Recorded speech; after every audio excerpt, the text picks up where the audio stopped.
V imenu Očeta in Sina in Svetega Duha. Amen. Gospod z vami.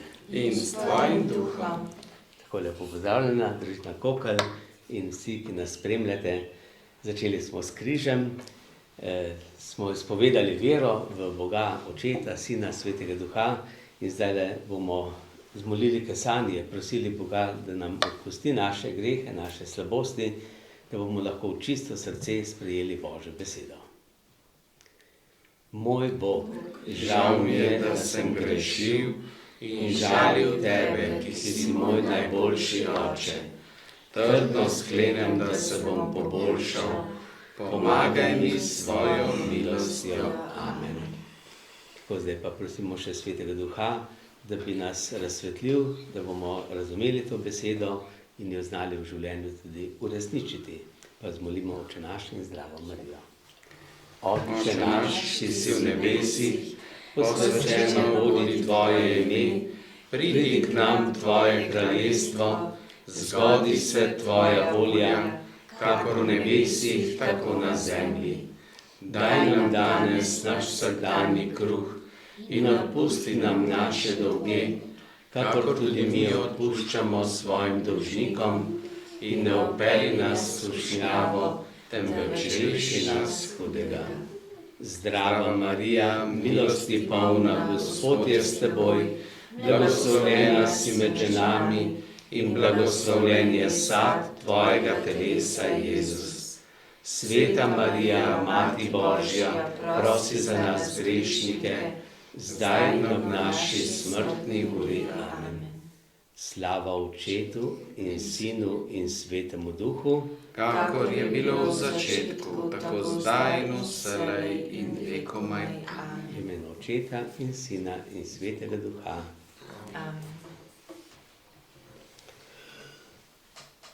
Jezus je oznanjal, ko je bil med nami, potem, ko je vstal od mrtvih, se pa večkrat ljudje sprašujemo, kje je Jezus, kako je zdaj navzoč. No, in danes poslušajmo tudi, kako se nam danes razodeva po tej besedi, ki jo bomo zdaj slišali. Isto nedeljo sta dva izmed Jezusovih učencev odšla iz Jeruzalema domov v Emaus. Med naporno hojo sta kar naprej govorila o žalostnih dogodkih zadnjih nekaj dni. Komaj sta opazila, da kdaj ju je dohitel neki tujec. A ju ni prehitel, ampak je upočasnil korak in se začel z njima pogovarjati. Videti sta zelo nesrečna, je pripomnil. Je kaj narobe? Hočeš reči, da nisi nič slišal, je odgovoril Kleopa. Ti si prav gotovo edini tujec, ki ne ve, kaj se je zgodilo. Jezusa, našega učitelja, so umorili. Prepričani smo bili, da je on Božji Mesija, zdaj pa je minilo naše upanje. Tujec se je prijazno nasmehnil. Zelo se motita, jima je rekel. Pomislita, kaj so o Mesiji napovedovali preroki. Izaija ga je primerjal z nedolžnim jagnetom, ki ga peljejo v zakol. Mesija je moral umreti ne zaradi lastnih zločinov, ampak zaradi grehov vseh ljudi, da bi jih odrešil. Pot je hitro minevala, ker jima je tujec s pismi iz Stare zaveze razlagal, da je Mesija moral umreti po Božjem načrtu. Nato ostati od mrtvih, ker je le tako lahko premagal zlo. Kar naenkrat so bili v Emausu. Tujec se je hotel odpraviti dalje. Vstopi vendar, sta ga prosila, Kleopa in drugi učenec. Večera je z nama, kajti proti večeru gre. Tujec je povabilo sprejel in ko je bila večera pripravljena, je vzel kruh, se zanj zahvalil Bogu, ga blagoslovil in ga razdelil. Prepoznala sta ga po znanih kretnjah lomljena kruha. Tujec je bil stali Jezus, obrnila sta se k njemu, on pa je izginil izpred njiju. Ni čudnega, da sta njini srci goreli v nama, ko nama je govoril, je rekel Kleopa. Takoj morava nazaj v Jeruzalem, da to sporočiva še drugim. Ko sta prispela, so jo enajsteri pozdravili z novico. Jezus je vstal. Vsi razburjeni so se o tem pogovarjali in tedaj se jim je pridružil sam Jezus. Jedel je z njimi in jim odprl razum, da so umevali skrivnostne dogodke, katere je razlagal učencema na poti v Emaus. Slišali smo, kako se je Jezus pridružil učencema, ki sta šla v Emaus in kako jima je razlagal pisma, razlagal svetopismo. Torej, Jezus sam se prikaže, govori z učencema, ima odpira oči. Zato, kar se je zgodilo, o čemer sta se tudi pogovarjala. O čem sta se pogovarjala? O smrti Jezusa. O Jezusovi smrti, tako, o Jezusovem trpljenju, o tem, kaj se je zgodilo, ko so bili pripričani, da je Jezus morda res bodoči Mesija, pa so ga križali, umorili in položili v grob, torej pokopali. Ampak najbolj razborljivo je bilo to, kar se je zgodilo potem v nedeljo, ko so prvi dan tedna ugotovili, da je grob prazen. In potem eni so govorili, da je vstal od mrtvih, drugi so pa kaj govorili? Da so Jezusovo truplo ukradli. Ne? In potem so se učenci tudi bali, da bodo prišli, da bodo morda jih zaprli in obtožili, da so oni ukradli Jezusovo truplo. No, zato so se verjetno ta dva v strahu pred vsem tem umaknila iz Jeruzalema in šla v Emavs, ki je približno 15 km iz Jeruzalema. No in Jezus se jim je torej pridružil in vidimo, kako pravzaprav poteka pogovor med Bogom in človekom. Ne? Bog je včasih govoril v Stari zavezi Abrahamu, Mojzesu, po prerokih je govoril, potem je govoril nekaterim v sanjah, nekaterim v videnjih, nekateri so pač notranje slišali ta Božji glas in so to oznanjali. No tukaj pa vidimo, kako gre Bog, pravzaprav se je v Jezusu v telesu postal človek, Jezus, ki ima kaj? Oči, da vidi, ušesa, da sliši, jezik, da govori, noge, da hodi, roke, da deli, pomaga. No in tako, torej Bog postane človek. To je že prva stvar taka velika, ne? Da hoče biti z nami enak, da hoče, da ga spoznamo, da ga razumemo. No in potem, ko je pa ta Jezus, ki je bil kot človek, umrl in je vstal od mrtvih, se pa spet pojavi kot človek. Ne kot en duh, ne kot en glas, kot ogenj, ampak kot človek. Ampak tako, da ga takoj ne prepozna vsak. In sta ga ta dva učenca pozno prepoznala. Ampak prepoznala sta ga pa, potem najprej sta čutila, kako nekaj lepega je, ko jima je razlagal, ko jima je povedal, kaj vse so že preroki o njem napovedali. Ne? Kako se je to raznišlo. No in potem sta želela še kaj več vedeti najbrž. Ne? In sta ga prosila, da naj gre z njima. Naj ostane z njima. Naj ostane zvečer, prenoči pri njih in tako, da bi verjetno še kaj več rada slišala. Ker to je naenkrat pregnalo strah, pregnalo tisto nevednost, kdo je ta Jezus, kaj se je zdaj z njim zgodilo, ker jim je Jezus sam vse natančno razložil. No in potem, ko se je pa torej pridružil, ko je ostal z njima in sta mu pripravila večerjo, kaj sta mu pripravila? Kruh, ja. Morda še kakšno drugo stvar, kaj za popit, ne? To, kar sta imela, najbrž niso imeli takrat veliko doma hrane, ker to je bilo po veliki noči, prej so morali vso hrano tako, ker ni bilo ko spraviti, da ni bilo to za veliko noč hrane in potem tisto, kar sta imela, sta ponudila. In Jezus je naredil eno znamenje. Razlomil je kruh. Kruh je razlomil. Ne, lahko bi vzel, pa pojedel, pa bi jedel kot normalno človek, ampak je razlomil in dal njima. Najprej dal njima. Ne.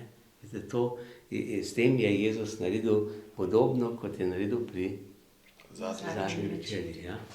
In kje dela danes to? Pri sveti maši.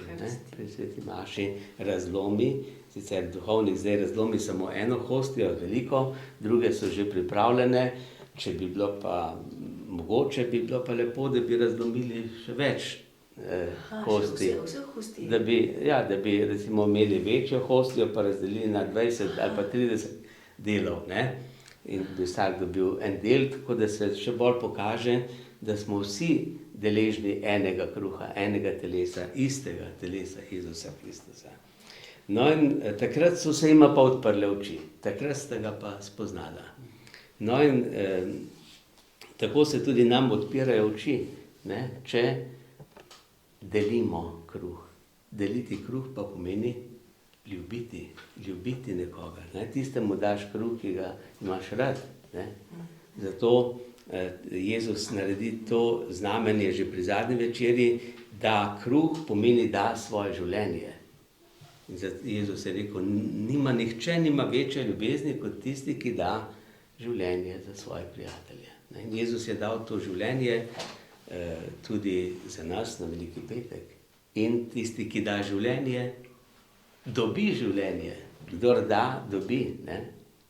To se pravi, ni na slabšem, ampak je na boljšem. Nekaj daš, dobiš še boljše. Recimo, primer je, ko damo seme v zemljo. Ne? Daš eno seme in dobiš čudovite stvari. Ne? Rastline, cvetje, pridelek, pšenico ali karkoli. Ne? No tako, to je simbol ljubezni. In Bog je ljubezen. Ne? Bog je nam tako pokazal, kako tudi mi smo lahko udeleženi pri tej ljubezni, pri tem življenju, ker ljubezen pomeni tudi življenje. Ne? In ta odlomek na poti v Emaus nam tudi nekaj pove. Namreč eno je, ko mi poslušamo Božjo besedo, kaj se zgodi? Srce gori, človek je vesel. Ne? Zato, če je kdo žalosten, kaj je treba narediti? Razveseliti ga. Odpreti svetopismo, pa brati Božjo besedo. Ne? Mi ne moramo velikokrat drugega potolažiti, Bog nas pa lahko v globino potolaži. Ne? In v bistvu, ja, ker Bog ve, kaj potrebujemo in potem nam tudi pove tisto, kar je potrebno v tistem trenutku. Ne? Zato danes nekateri dolgo časa žalujejo, ker ne odprejo Svetega pisma, ker ne najdejo prave besede, tolažbe. No, ali pa ne dobijo pravega veselja, tudi za oznanjevanje. Ne? Ta dva, ko sta to videla, sta potem šla takoj drugim učencem povedati, kaj sta videla in slišala in kaj sta doživela. No, se pravi, ko poslušamo, gori srce. Se pravi, nekaj čutimo v sebi. Ne? Ampak, ko sta pa ta dva učenca naredila to, kar je Jezus naročil, ne samo poslušati, ampak tudi delati, izvrševati. In kaj je rekel? Lačne nasičujte, žejne napajajte, popotnike sprejemajte, bolnike obiskujte in tako naprej. Ko je žalostne, tolažite, dvomljivcem prav svetujte. Ja, nage oblačite. Nage oblačite, se pravi, to so dela usmiljenja, to so dela ljubezni do bližnjih in ko ti to delaš, se ti pa Jezus razodene. Ne? Jezus se je razodel šele potem, ko sta ta dva to izpolnila, kar je Jezus jim prej naročil. Ne? Sta ga sprejela kot tujca, kot popotnika in tako se je Jezus razodel tema dvema učencema v lomljenju kruha. Recimo nekaterim svetnikom se je razodel, recimo Frančišku Asiškemu, ko je gobovca objel. Je objel gobovca, v resnici je pa objel Jezusa. Ne? In se pravi, karkoli storite, kateremu najmanjšemu, meni storite. Zato je tudi v krščanstvu tako lepo, ko lahko Jezusu služimo kjerkoli, v katerem koli človeku. Mati Terezija je v Indiji hodila po mestih in tam našla tiste ljudi zavržene, ki so umirali na cesti, na ulicah in jih je sprejela v svojo hišo in so tam v njenem naročju velikokrat umrli ali pa vsaj v lepem okolju, se pravi skupnosti, ki je za njih poskrbela tiste zadnje ure ali zadnje dneve. In tako so videli v teh ljudeh Jezusa. in so bile srečne, in so srečne. Te sestre še danes delajo okrog. No, tako nam ta beseda o Emausu tudi nam govori, oziroma nas vabi, da smo tudi mi pozorni do svojih bližnjih, da poslušamo Božjo besedo in da služimo našim najbližjim. Tako bomo zdaj zapeli še eno pesmico, tudi o tem, kako sta šla učenca v Emaus.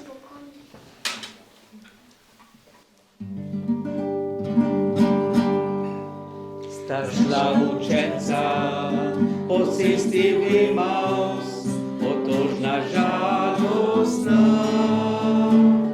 Pristopi Jezus, začne pogovor in že ga prosi tam.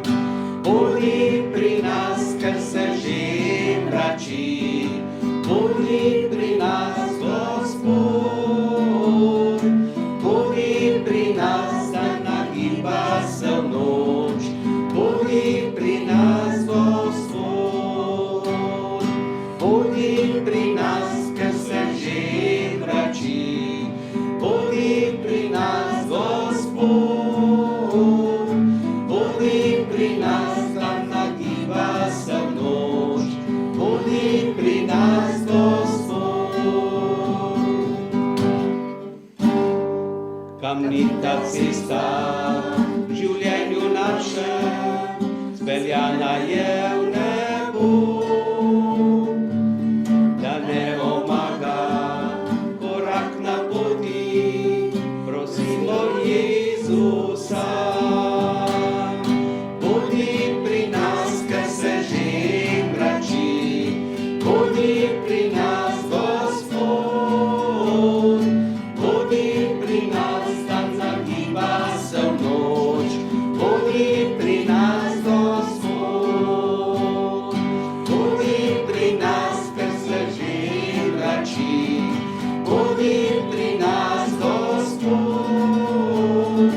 Bodi pri nas, da nagiba se v noč, bodi pri nas, Gospod.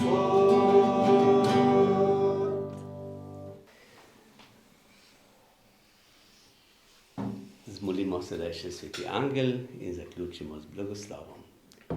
Sveti angel, varuh moj, bodi vedno ti z menoj, stoj mi noč in dan na strani, vsega hudega me brani. Prav prisrčno prosim te, varuj me in vodi me. Amen. Gospod z vami In s tvojim duhom. Blagoslov vsemogočnega Boga, Očeta in Sina in Svetega Duha, naj pride nad vas in naj vedno med vami ostane. Amen.